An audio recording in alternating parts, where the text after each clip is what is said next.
He's got fresh ideas and I trust him. He's my son-in-law. That's what I heard the CEO say while I was still sitting in the damn room. It wasn't a meeting, it was an execution, and the casket looked a lot like my chair. My name is Richard Caldwell. I'm 56, and until last month, I was the chief operating officer at Braxwell and Stone, a company I helped turn from a dusty family business into a logistics powerhouse. Contracts with the Department of Defense, international freight deals, full automation on 3 continents. I built the system, not metaphorically, literally. Back when I joined, Braxwell had rust on the walls and paper ledgers older than my daughter. The founder, Anthony Braxwell, hired me after I analyzed 3 years of financial reports on a Sunday afternoon with a 102-degree fever and a pot of black coffee. "This guy's obsessed," he said. "Perfect." For 16 years, I worked behind the curtain. No headlines, no glory, just results.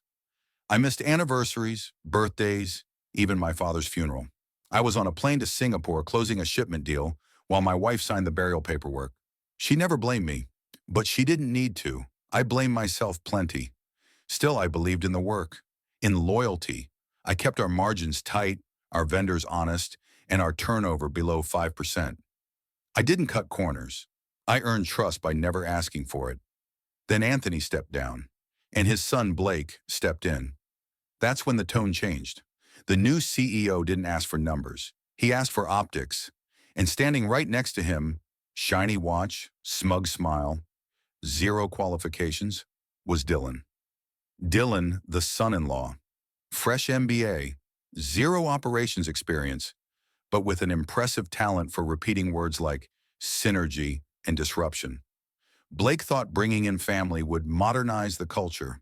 He didn't realize Dylan was the kind of guy who couldn't manage a gas station without crashing the coffee machine. But they didn't care. I was old guard, too seasoned, too slow, too expensive. What they didn't know was how much of the foundation still had my fingerprints on it. Every system, every contract, every clause, including the one they skipped right past. I joined Braxwell when the company barely had a working server and kept contracts in dusty binders with faded tabs. Back then, we were renting a 2-story space near the train yard. No one had titles. We just solved problems, got shipments out, and hoped the lights stayed on. I wasn't hired to be COO. I was brought in as a consultant for 90 days. That turned into 6 months, then a year. Then Anthony made it official, full-time. No ceremony, no press release, just a handshake and a single sentence. "You make us better." That's all I care about. We didn't have high-tech dashboards or analysts in tailored suits. What we had were problems, and people willing to fix them. I built the first vendor pipeline in Excel, taught myself coding just to automate inventory flow, managed our first international expansion with a prepaid phone and Google Translate. When the tech guys said it couldn't be done, I stayed up till 3 a.m. doing it myself.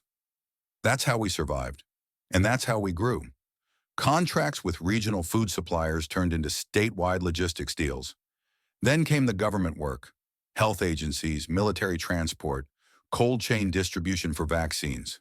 Within 7 years, we were being mentioned in the same breath as legacy carriers. But we were different. We cared about the product, about the people. That's what made us stronger, until it didn't. Because as the numbers went up, so did the pressure. New investors, new advisors, new buzzwords, and eventually a new CEO with a plan to streamline inefficiencies. Apparently, I was one of them. It didn't happen all at once. First, I stopped getting copied on strategy emails. Then Blake stopped asking me to join calls with major clients. "Just keeping things agile," he'd say. I told myself it was temporary, that they were trying new things and I was just too close to the core operations to be involved in branding or ecosystem alignment, whatever that meant. But then came the consultant slides, outsourced audits, new metrics that didn't mean anything. And then Dylan.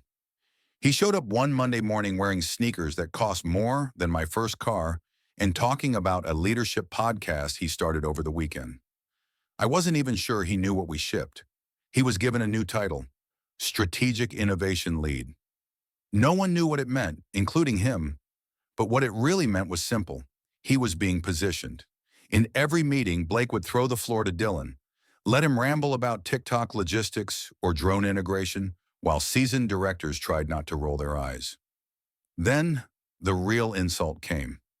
I was told to transition oversight of the operations dashboard to Dylan's new team. They were 3 interns, 2 still finishing college. One used ChatGPT prompts to write procurement reports. I trained them anyway, not out of loyalty, but because if I didn't, the whole system would crash. And I couldn't let that happen. Not yet. Beth, my longtime assistant, stopped by my office that Friday. She looked hesitant, like she'd just read something she shouldn't have. "They're restructuring," she said quietly, closing the door behind her. "Your name's not on next quarter's org chart." I didn't say anything. I didn't have to, because I'd already started making copies. They handed me the envelope on a Wednesday. No final meeting, no ceremony, just a form letter printed on cheap paper, shoved into a manila folder with my name spelled wrong. "Thank you for your years of service," it said. No signature. I didn't react. I didn't ask why. I just nodded, walked to my office, and closed the door. Beth followed me in, her eyes already red. "Richard, this is insane. You trained half this company. Dylan wouldn't last 2 weeks without—" "Beth," I said calmly, "don't worry about it. Because I wasn't going to fight them. I'd already won." 3 years earlier, I had started keeping a personal archive. Not out of paranoia, out of habit.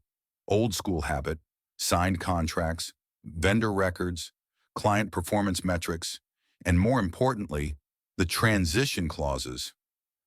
No one ever bothered to read, especially not Dylan. I walked out of that building without so much as a side glance. Dylan smiled as I passed, thinking he'd outmaneuvered me. I smiled back. What he didn't know was that the real operations plan, the one that actually worked, had been written and stored off-site, encrypted, protected, and now no one inside had the credentials to run it. 2 weeks later, I was drinking coffee on my back porch when the first call came in. Then another, then 4 more. Client systems were crashing, vendor shipments misrouted, metrics weren't syncing. They tried to rebuild the system on Dylan's framework. It was a mess of broken dashboards and buzzwords. I didn't return any calls, I just watched. Beth texted me a screenshot of a Slack message from one of the interns. "How do we track freight when none of the modules work?" Underneath, someone replied, "Ask Dylan." I didn't need to sabotage anything. All I had to do was nothing. I hadn't even updated my LinkedIn yet when the first message came in. "Hey, Richard, quick question. Did you really leave Braxwell?" It was from Margot Lynn, CEO of Vertex Freight, our fiercest competitor for nearly a decade. We'd clashed over contracts, territories, and 2 of the same government accounts. She was tough, sharp, and famously allergic to bullshit. I replied simply, not by choice, but apparently they wanted new leadership. 3 minutes later, she sent her number. That night, we talked for 2 hours, not about salary, not about stock options, about systems, about integrity, about how she'd been watching Braxwell stumble since the son-in-law took over, and how she was building something better, but needed the right architecture to scale. "I want to hire you, Richard," she said, "not to patch things, to build the entire next phase, your way, full control, clean slate." I didn't say yes immediately. First, I watched as Braxwell's decline accelerated. Vendors delayed deliveries because no one updated pricing schedules. Client dashboards showed phantom inventory.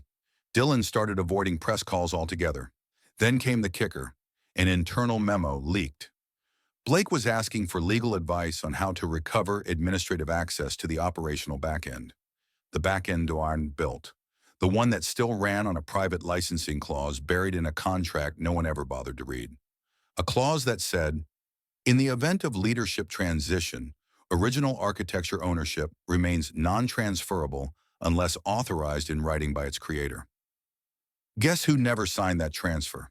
They called me 5 times, left voicemails, sent emails with urgent in all caps.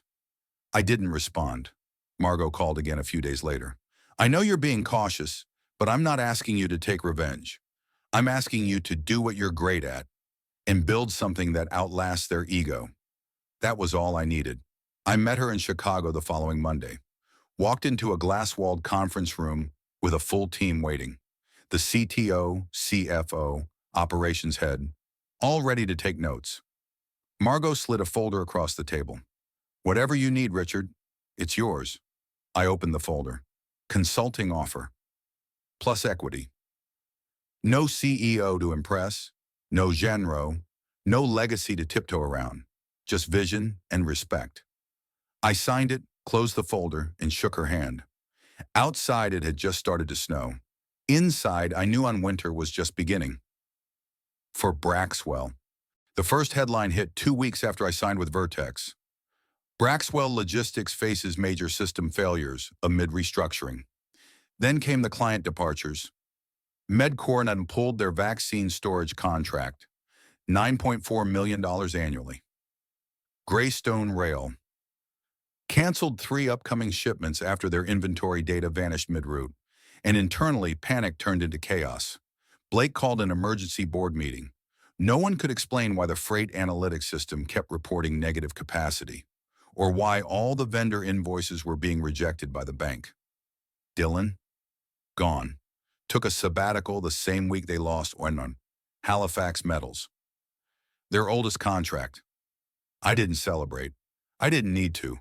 The numbers were doing all the talking now. By March, Braxwell had dropped 42% in client retention. Their Q1 report was late. Their public statement was vague. And the board, desperate for a scapegoat, tried to pin it on legacy code incompatibility. Legacy. As if that word could erase 16 years of working weekends and Christmases to build a system they couldn't even understand. Then came the legal threat. I received a letter via email from their corporate attorneys. Subject line: intellectual property concern, urgent compliance request. Inside, vague demands, implied accusations, and a desperate attempt to coerce access to the systems they'd tossed aside. I forwarded it to my new legal counsel. Margot had already anticipated this. Her lawyers sent a one-line reply. All architecture in question remains protected under original creator license, per Clause 4.7 of the 2014 Services Agreement, signed by Anthony Braxwell. No further contact followed. Beth texted me the next day. They're offering bonuses to anyone who can recover your code, even old interns. It's pathetic. She sent a blurry photo of the office hallway, boxes stacked, chairs being wheeled out, and a printed memo on the wall. Please remain calm. We are transitioning to a new era of operational alignment. Translation? They had no plan, just slogans. At Vertex, we were onboarding 2 major contracts Braxwell had lost. One of them, a Delmar Pharmaceuticals, came directly through a contact who remembered how I'd personally rerouted their cold storage cargo during a snowstorm 5 years ago. He said, I figured if you were behind it, it wouldn't break again. And he was right. Meanwhile, Blake stepped down for personal reasons. Dylan? Silence. And me? I was finally working on something that wasn't just efficient. It was built to outlast empires made to propel. I always knew it wasn't just about money. You don't push out a COO with a clean record and 16 years of loyalty just because he's too expensive. Not unless you're hiding something. And now, I had proof. Beth called me one night. Her voice was quiet, shaken. I found something in the archives, she said, from before they cut you out. She'd stayed at Braxwell for a while, mostly out of inertia, but she never stopped watching. And when Dylan asked her to clean out the internal records folder from the old operations server, she noticed something off.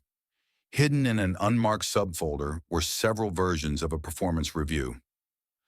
Blake had drafted About Me. The first version, glowing. The second, edited down.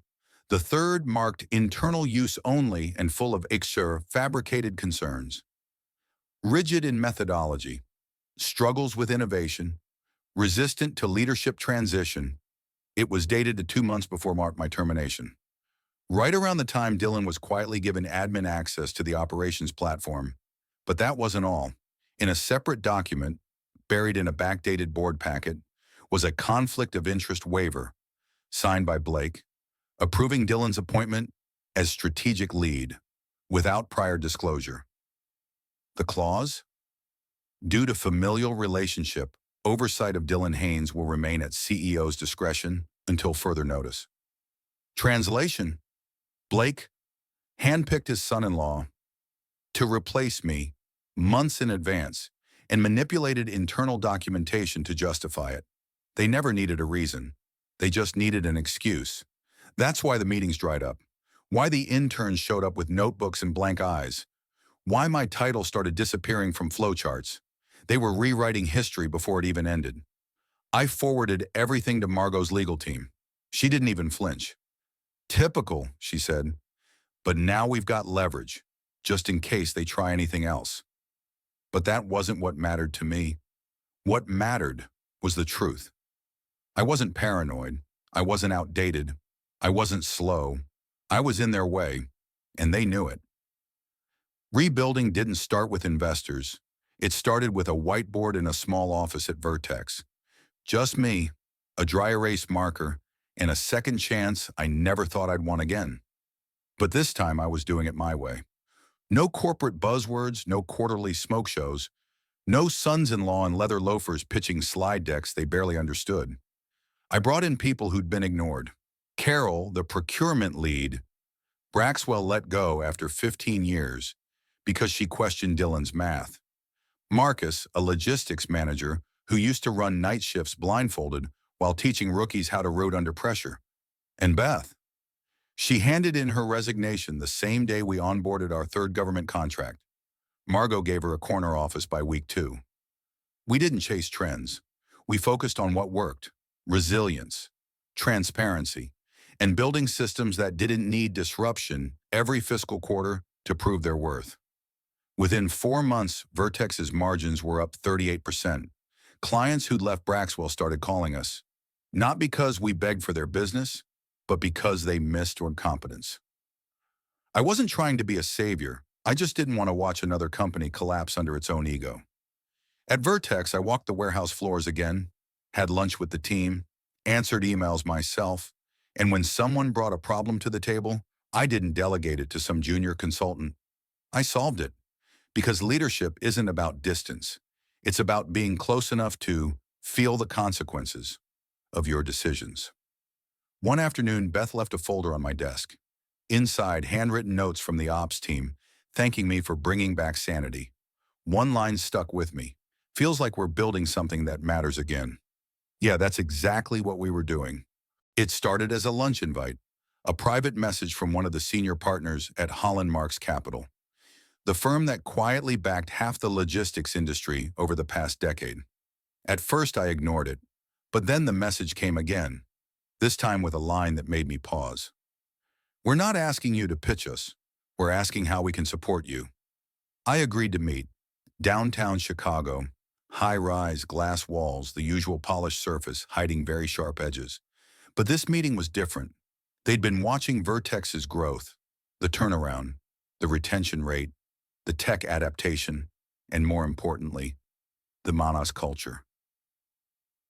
You've built what others keep pretending they're building, said Martin, the senior partner. We don't want to buy you out. We want to offer you the helm of something bigger. He laid out the plan, a full integration of 3 logistics tech firms under one operational umbrella. They wanted me to lead it, CEO, blank check, board support. But this time I didn't jump. I asked for one terms on short. My terms: full autonomy over structure, hiring, and system design. No nepotism, no cultural placement hires. Equity distribution across key staff, especially the ones who rebuilt this with me. And one non-negotiable clause: legacy protection protocol. So no one could ever be quietly erased again. Martin smiled. We've never seen someone so calm with that much leverage. I returned the smile. I've seen what happens when you don't set boundaries from the start. I didn't want revenge anymore. I wanted permanence. So I signed. on my own terms. Not to prove anything to Braxwell or Blake or Dylan. They were ghosts now, echoes of a system built on image and hollow decisions. This new phase, it wasn't about power. It was about building something that could never again be stolen by people who didn't earn it. 6 months later, I walked through the same revolving glass doors I'd exited in silence. Only now I wasn't wearing a visitor badge. I was being escorted in by a Vertex executive. And the building? It wasn't Braxwell's anymore. Holland Marks had closed the acquisition quietly. Braxwell's board had dissolved after a string of failures, lawsuits, and leaked reports. Blake had disappeared from the public eye. Dylan was last seen trying to pivot into consulting. The building still had the same polished tile floors, same elevators, same front desk. But now it had new owners, new systems, new leadership. Mine. I didn't hold a press conference, no internal email blast, no awkward speeches. Just showed up, sat in the operations room, logged into the system. Imrashe had rebuilt from scratch, under a new name, one that couldn't be touched by old bloodlines. Beth stepped in, grinning. "We kept your old mug, the one with the chip on the handle." I smiled. "You know I hate new ones. They leak." We walked past what used to be the executive suite. Now it was a co-working space. No corner office, no nameplates, just results. A few employees from the old days stared as I passed. One of them, Josh from accounting, nodded at me. "You're back." "Not exactly," I said. "Just visiting one of our branches." That's all I needed to say. They got it. I walked past the room where Dylan once held his strategy huddles. It was empty. The screen still showed a frozen presentation slide titled Modernizing Legacy Systems. The irony wasn't lost on me, and as I stepped into the new logistics floor, watching my team operate with precision, I didn't feel vindicated. I felt clean. Like everything that tried to rot me from the inside had been stripped away. Time had done its work, and so had I. I never wanted a statue. I wanted a system that didn't fall apart when the wrong hands touched it. So instead of chasing applause, I started mentoring. Every Thursday morning, I meet with a group of younger managers. Some came from Vertex, some used to be just names on Braxwell spreadsheets. Now they sit across from me with notebooks full of ideas. Real ones. Ideas not built to impress a boardroom, but to fix real problems. I tell them the truth. Not the sanitized version of my career. The nights I missed birthdays, the deals that felt wrong, the years I stayed quiet when I should have spoken up, and the one time I let a company turn me invisible before I learned never to hand over your value to people who can't measure it. I give them access to systems, to my failures, to my playbook, the real one, not the sanitized PDF version. And when I see them apply those lessons, when I watch a 29-year-old team lead fix a crisis without panic, or a young analyst push back on a bad shortcut, that's when I know. My work didn't end in revenge. It started in it, but it continues in them. I never raised my voice, never slammed a door, didn't need to. Because when you build things right, with patience, clarity, and backbone, you don't have to scream your value. It echoes on its own.